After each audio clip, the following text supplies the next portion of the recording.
Good afternoon, everybody.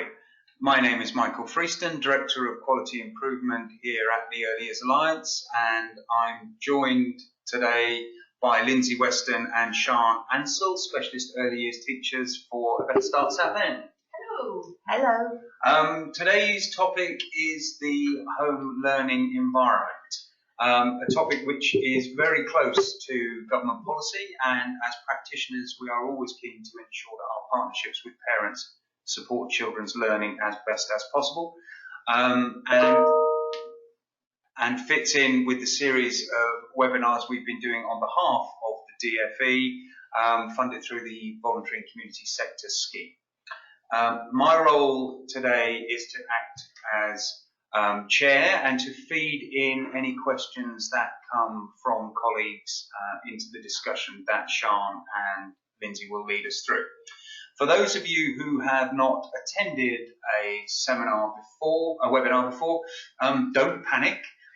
It is the same as a seminar, but we're not all crammed into one room. We are able to broadcast on the web, which allows us to reach far more people than is available through just sitting in classrooms. We generally look to about a 15 to 20 minute presentations. Today's might be slightly longer because there are a lot of resources that we want to share with people today. And we do allow a period of time at the end to ask questions. But I would stress, please, that don't wait for the end. If an idea or a suggestion or a question comes into your mind, you can use the taskbar that you've got hopefully on your screen to type in a question that comes up onto my screen. Nobody else will see it, so there are no issues about silly questions or anything like that, and I will try and weave it in seamlessly into the discussion. It doesn't always work. Sometimes I cut straight across what colleagues are saying, and I apologise. But it does allow, don't feel as though you have to wait until the end, please.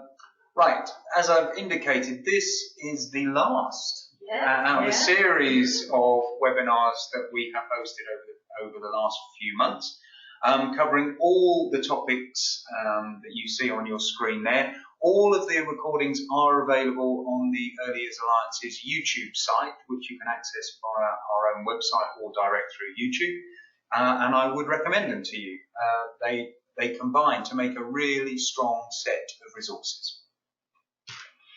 Right, in that case, I will hand over to Sian in the first instance to take us forward. Okay, so today we're going to be focusing on how important our role as practitioners are, in order to be able to support our children and families in really maximising the impact of all the different things that they could be doing within the home, improving children's speech, language and communication skills. We're going to explore some successful activities and strategies that have been proven to be impactful, and also reflect on the national initiatives that are currently out there.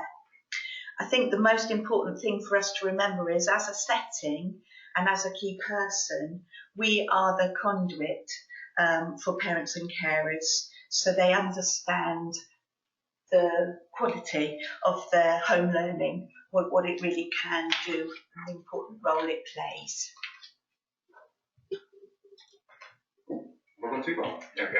Okay, so I suppose firstly we wanted to just clarify what we were thinking about when we were talking around the terminology home learning environment.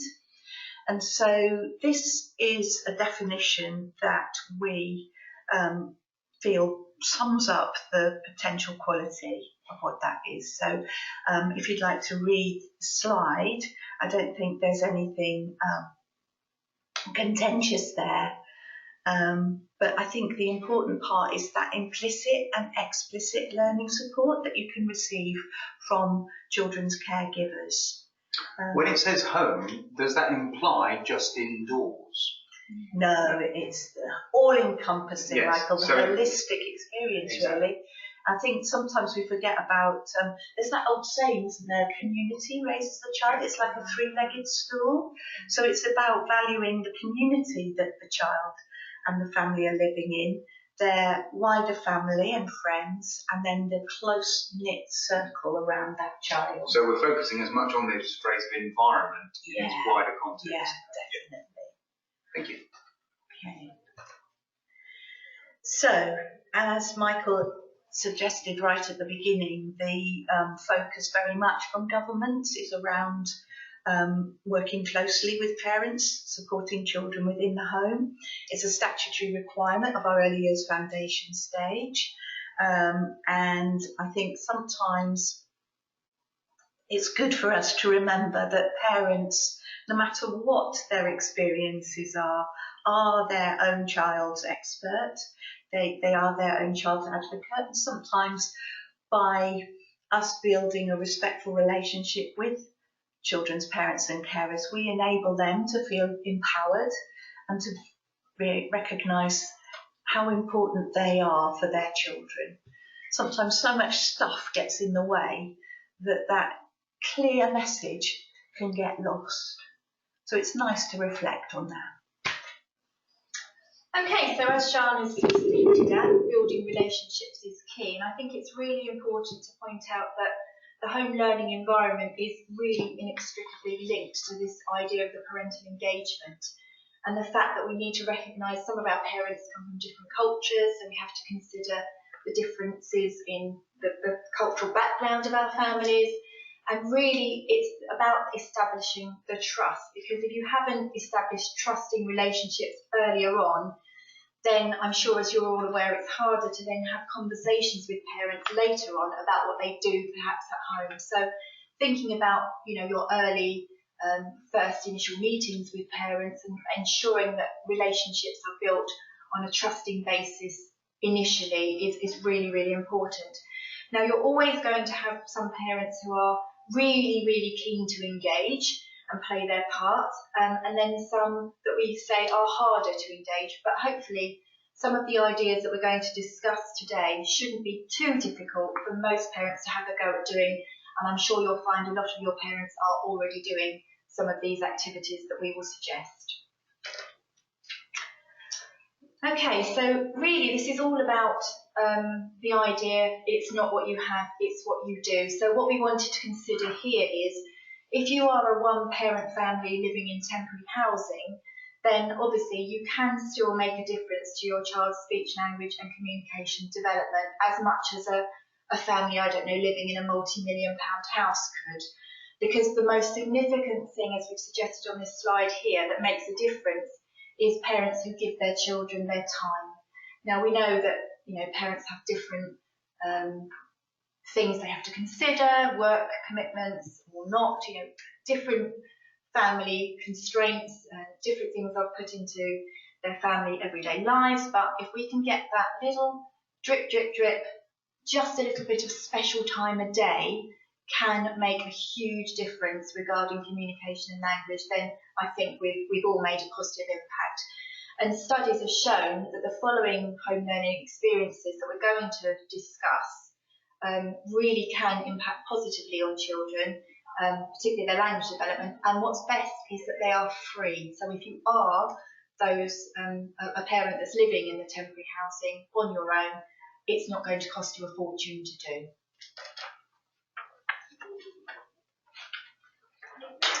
Okay, so we know that these kinds of experiences, I won't read through them because you can see them on the screen, they can make a massive difference to children's outcomes, and as I said, they cost nothing apart from the parents'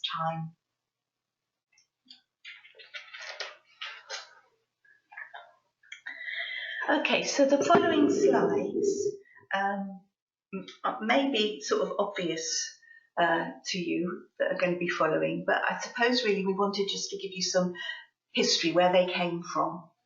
So one of the things that's a really good starting point is to find out from your families where their most common routines are.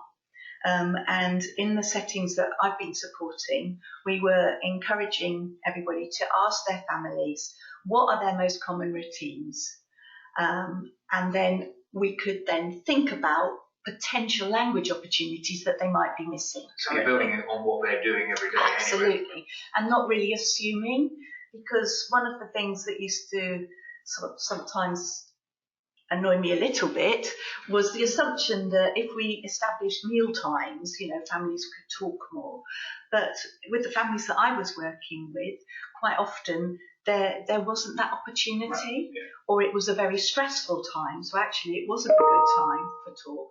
So anyway, these were the routines that were most frequently mentioned by the families that we were consulting, and that was within the home. So some of the daily routines within their homes, when they were out and about, sharing rhymes and sharing stories.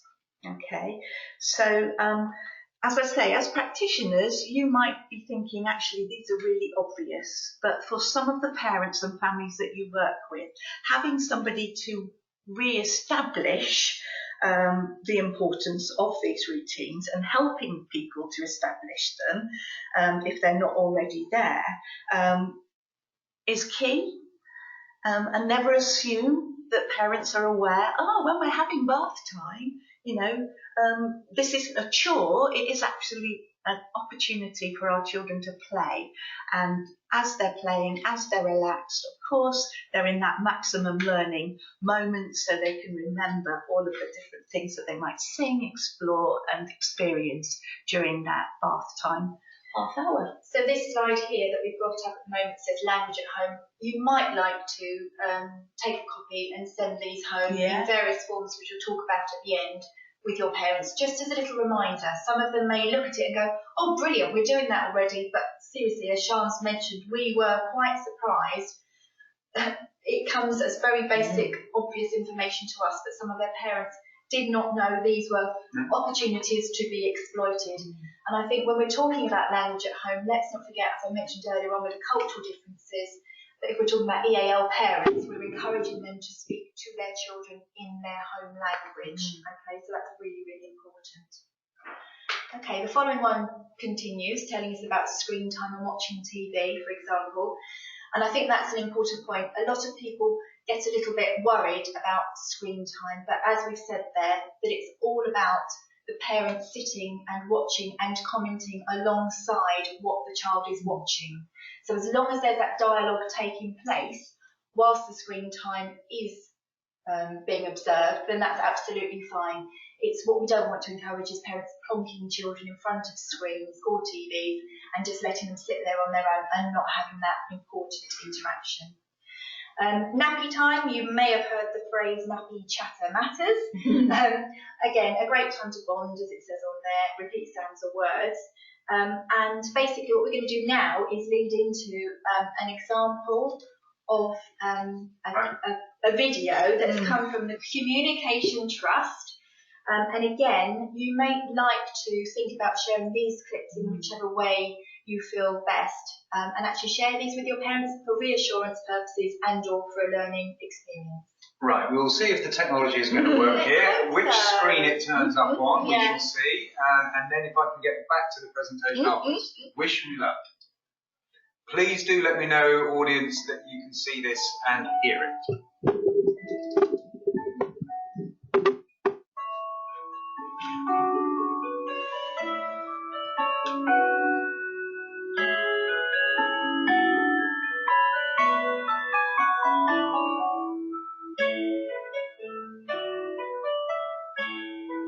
Bedtime, Baba. Let's get you ready for bed. Toes? Let's put your toes in there. This is great, Mum. And another one. I love watching your face when you're close to me. Look at that leg. It's harder when you're far away. There we go. Are you talking to Mummy? Yeah, we're talking. Baba. I could hear you. And I love it when I make a sound and you copy me. Mummy loves you. Mummy loves you. Let's keep doing this. Where are you going? We were having a laugh. Hello. Oh, hi, Mum. Now I can't see your face. Yeah, she's good. And I'd rather you talk to me rather than about me. Just sitting there, getting ready for bed. I can still hear your voice, though. Yeah. Thank you for that, that's helpful. Now let's see if I can get it back. Pure. Well done. Thank well you. Done. Let's just see. Yes. Well done. Don't do that to me again. We're going to do several times. All right. Okay. So, as we mentioned then, so that was language opportunities within the home. I think the most important thing is just finding out when do your families come together and help them to then think through ways of maximising their interactions. And now also thinking about language when we're out and about. Why not read through these bullet points? Again, probably you're all very familiar with why out and about is so important. But I'd like to just draw your attention to that bottom point about most recent research. And that's showing that children use 5 times as many words when they play outdoors when compared to indoor play. That's quite extraordinary. Isn't Yeah, it's really powerful, and I kind of think it reminds us just how important it is to encourage not only our children and our staff, our teams to be out and about within our provision, but also how we can encourage our parents to be far more frequent when they're out and about. So through encouraging them maybe to visit their local parks or interesting places, valuing the opportunity when they're just walking to the shops or catching the bus, all of those routines when they're walking to the preschool, talking about what they're seeing, what they're looking at, etc., really makes a difference. Okay. Are we on that one or just? Yeah. So why not then talk about all those things? Again, we've found that these bullet points, these tips here have been the most successful. So the feedback from the settings who were encouraging parents tried different ways of engaging parents, and these were the most responsive ones, so the ones that parents really liked. And I think the last one, the taking time to dawdle and slowing down. Yes. I think we're all living such a Important. fast-paced, we're always in a rush to try and get from one place to the next, particularly with our children. So just slowing down and looking around us and observing what opportunities there are to talk to the children is a really powerful point. Yeah, and also when they normally pass a gravelly drive or lane or something, children take ages, don't they, as they pick up a stone or a stick. So it's just allowing them that time, not all the time, but valuing it when it does happen. Thank you. Oh, here we go again. Here we go again. Another lovely happy bird clip.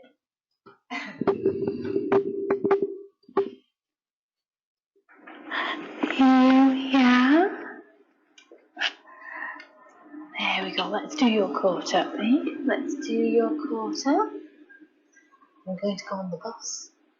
Bus. I know that word. The wheel from the bus goes round and round. Round and round, round and round. I love this song. I can do all the actions, and hearing those same words over and over really helps me remember them. The wipers on the bus go. This is great. One day I'll sing this all the way through. You'll be so proud. All day long. Are you hungry? Are you hungry? You ready for some milk? Here we go again. I think that last bit's lovely because it not only sort of brings together what Sian was just talking about, taking opportunities to chat whilst you're out and about. She's obviously waiting for a bus with her mum, but the way she naturally goes into singing, which is what we're going to be discussing next. Just on that, sorry, Rhonda, there's just to interrupt, she's quite right. To use the screen, the PowerPoint, we will circulate the PowerPoint slides as well as do the recording to people who've registered, because I recognise that it's too quick to take down the URL links, but you'll have them on the slides that we will send out. So don't struggle yourself to write them all down. Thank you I should have mentioned that at the beginning, Rhonda. Thank you. Okay. So bearing in mind the mum's just been singing, that leads us really nicely into the next slide. So the latest Ofsted education framework suggests that, and I quote, encouraging children to sing songs, nursery rhymes and musical games is key to developing children's communication and language skills. So what we're saying is, why not encourage your parents to build on these experiences at home? We know you are probably all doing that anyway in your settings, but really it's very, very important to ensure your families are doing it. Again, in their home language, if they've got songs that they want to sing, absolutely fantastic, because it's fun, and as you can see, the bullet points on the slide, it does all these various things for them. Do you find there's ever any self-consciousness that needs to be overcome on the part of parents? You raise quite an important point, actually, because quite a lot of parents do feel a little bit self-conscious, which is why action songs are key, Michael, because when you're doing an action as you're singing, you become absorbed with the action and you forget about being self-conscious. But the most important thing to remember is that to your little one, your voice is just beautiful anyway. In your head, you might be thinking, oh my gosh, I sound awful. But actually to our children, we sound wonderful. So we've got to stop feeling self-conscious and just have a go. Have a go. And it's important to point out there are lots of other ideas from the DFE publication, Letters and Sounds, particularly the phase 1 aspect. That is still accessible online. That was published in 2008 if anyone's interested, and I think we've got a reference. But there's some brilliant ideas and activities for silly things you can do, as suggested on the next slide here. So why not share the tongue twisters, lyrics, make up silly sounds, noises together, and so on, as you can see on the next slide. And I love the way that we've quoted Sham's daughter, Lois Ansell, instead of Humpty Dumpty at the end. We could dwell on that image for a long time. Let's move on. Lois. Famous last, Lois.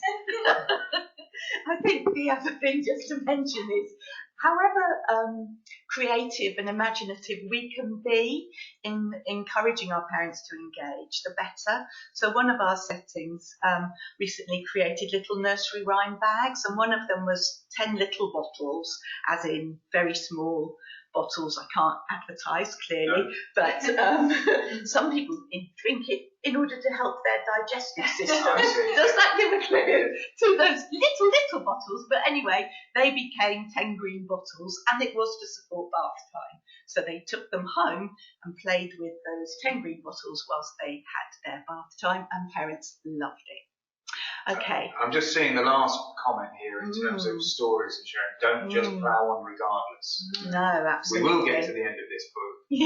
Yeah. I mean, the idea is that it's relaxed and enjoyable, because what we're wanting is to create a love for books, a thirst for enjoying that exploratory moment when you pick up a book and start listening to a story. Similarly, Michael, Ofsted have also stated that practitioners should continue to read aloud and tell stories to children, encouraging them to express their thoughts, because this offers opportunities to use new words, to experience things that they might not yet have experienced, to link it to a first-hand experience, and then to share that in an engaging way with home. The National Literacy Trust has recently released some research which was talking about the impact of having access to home books within your home, and the positive outcomes for future life. Yeah. Thank you. Okay, so our next slide. Are we on it? Oh, have I gone ahead? You've gone ahead, Michael. Sorry. You've raced on. So as we were saying, choose that quiet moment. Again, it can be presented as a challenge to parents. Why don't you turn off? Some of us are old enough to remember a certain television programme, but it could be 5 minutes of play a day away, or whatever it might be. But encourage parents to just turn off that background noise. Thinking about the books that you offer. Have you really got a range of books that are really supporting each of our children's ages and stages of language development? And then think about how you can support parents to just retell stories using pictures, photographs. It's interesting just in terms of the lending books. It's interesting the number of times that gets referenced in Ofsted reports. books, where actually a creative way of supporting a home learning environment, they will often cite where settings provide lending opportunities for books. You've read our minds. Oh, have I? Oh, sorry. I will move on. No, because it moves on. We're going to watch another little video clip here, and then we'll talk about exactly that in a moment.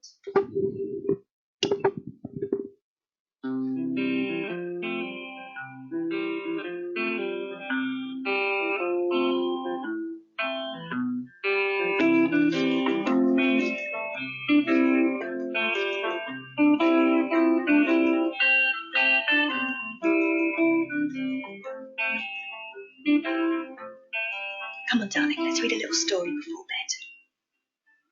Once there were 3 baby owls, Sarah, and Percy, and Bill. They lived in a hole in the trunk of a tree with their owl mother. Look. I love this. All snuggly. The hole had twigs and leaves and owl feathers in it. It was their house. Nice and quiet too, at last. Doesn't it look like a really warm and snuggly house? And reading the story over and over really helps me know the words. One night they woke up and their owl mother was gone. And don't forget to talk about all the pictures. I love that. Oh my goodness, said Percy. I want my mummy, said Bill. There we go.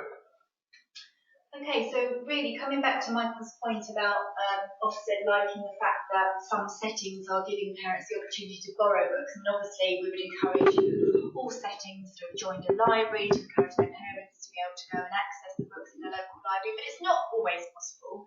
So something we've been very, very keen to do in Southend is to create something called little libraries. So this is a photo of one of our Southend settings. And you can see just mounted simply on the wall, it looks a little bit like a rabbit hutch. And sometimes they come with like a stand, so it could have like a bird table effect as well. But in there are just a range of books that we donated, and then the parents got on board and started seeing the point behind it and donating their unused books from home. And it was a bit of a library book swap opportunity and so on and so on. And it's just there in the entrance to the setting. So this one's outside, as you can see, but other people put theirs inside to weatherproof it and so on. It's actually an idea that's been taken from Florida, and we've got a fabulous volunteer in Southend who makes them for some of our settings. But it's just a way of encouraging the community to become involved. And then other settings have developed it further, so we've got some for the parents as well. And what's also really important is to ensure you've got a range of languages in there for your EAL speakers as well. So having a book swap day or something similar is fantastic, but you can also use this.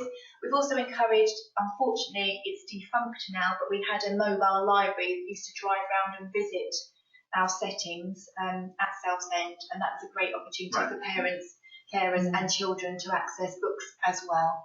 And in Southend, I think when you've got your own little library ticket, you can actually take that up to about 14 books. So it's fantastic. You can just keep, you know, updating the books as and when. I'll take this up. Well, one of the resources we were able to produce is a play card, series of play cards, which we provide to settings within a particular project, but are available from the Alliance, which look at supporting ideas for parents to engage with their children's language. They're very simple, very straightforward, very colourful. But we have found it's interesting that settings like to have them just so that they can slip them into parents' bags on the way home at some point, and they're remarkably accessible and have been very, very positive. So again, more information can be gained on the Alliance's website for those. Okay, we've also recently developed something called Weekend Talk Tips that Sian has been writing a lot of. I've recently done fantastic work. Recently become more involved in. Sian's been doing a lot of them. And we just, over the next few slides, wanted to explain what they're about for you and to you, because anybody can access these Weekend Talk Tips. The idea is that it is a closed WhatsApp group, and we've got details in the references at the end of the PowerPoint as to how you can sign up. But basically, on a Friday, parents and carers can receive some top tips about communication and language via a WhatsApp group that they've consented to sign up to. And it includes basically a little top tip, a talk tip as we like to call it, and then a follow-up activity.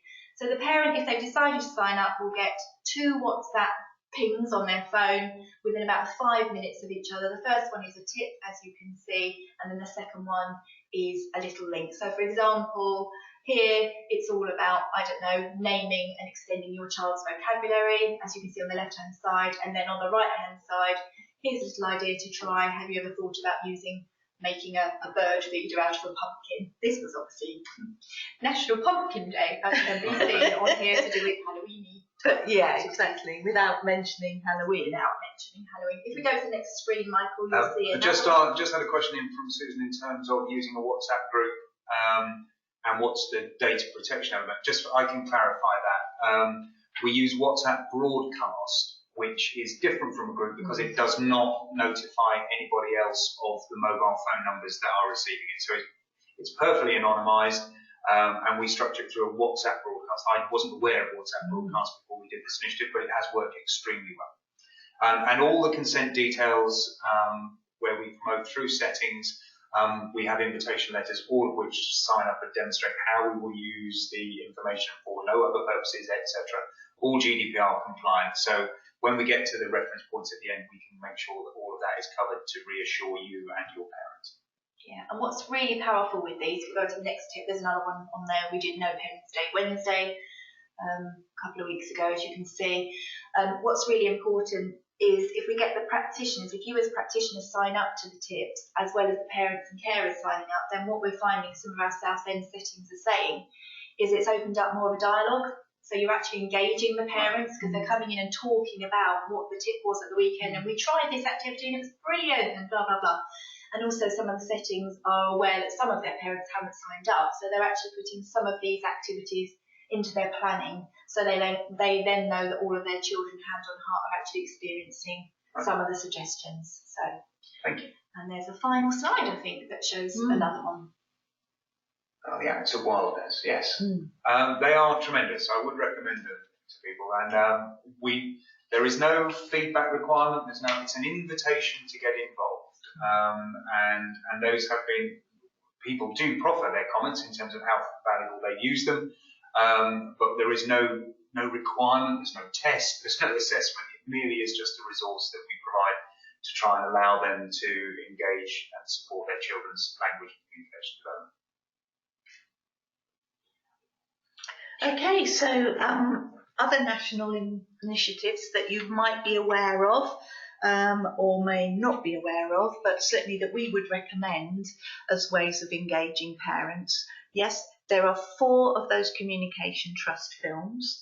So if you're already using social media to engage your families, or you have a Facebook page, or you have your own web page, if you can show links via that to those films, that's a great way.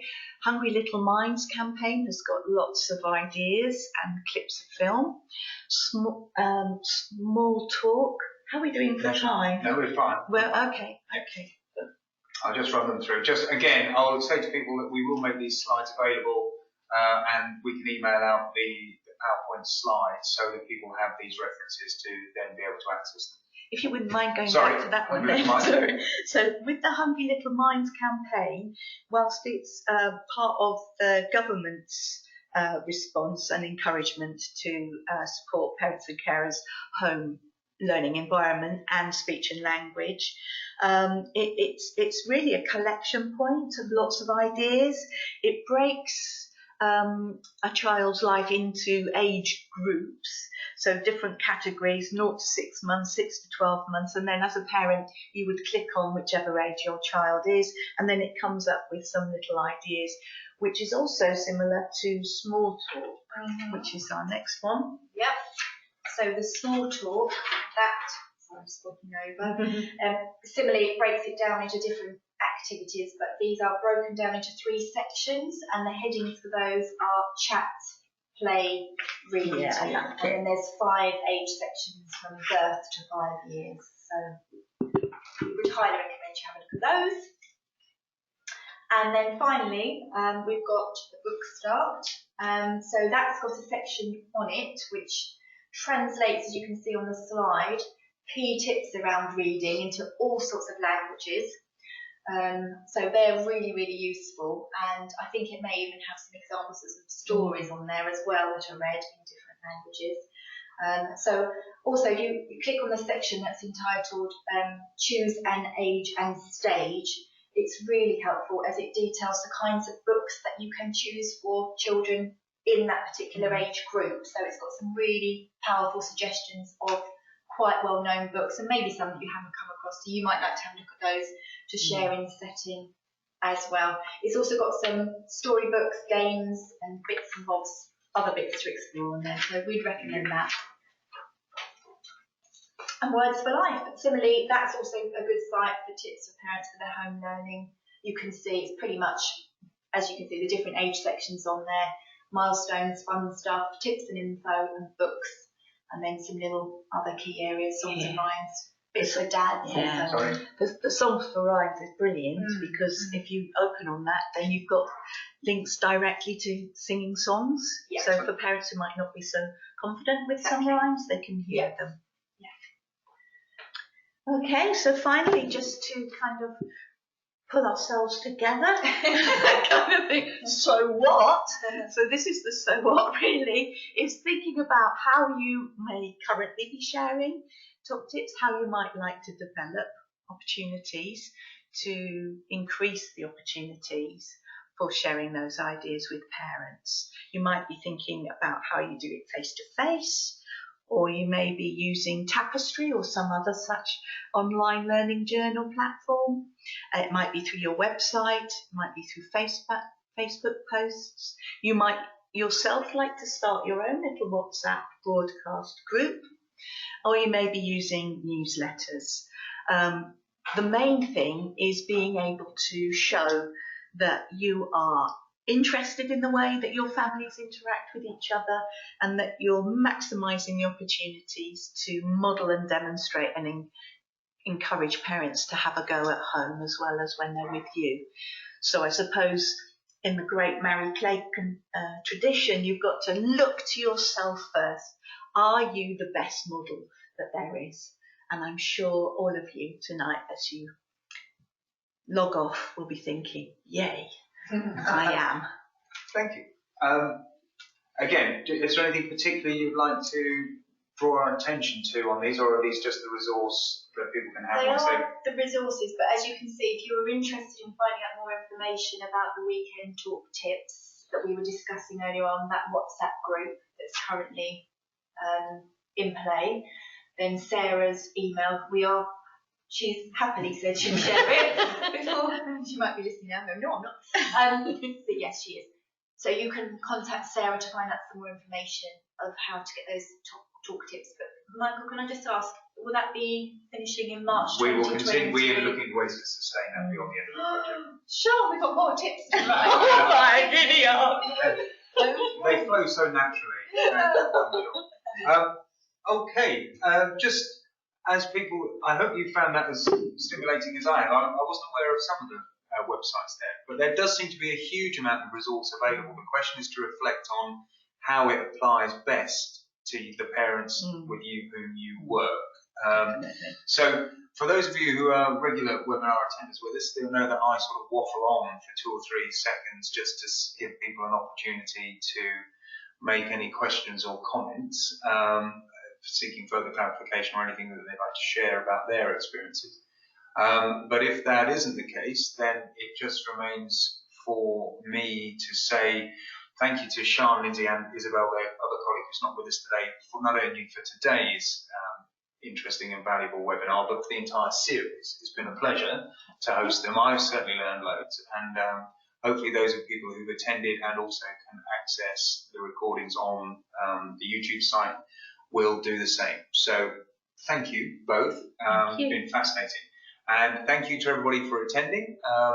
And with that, I will end today's broadcast. Thank you all.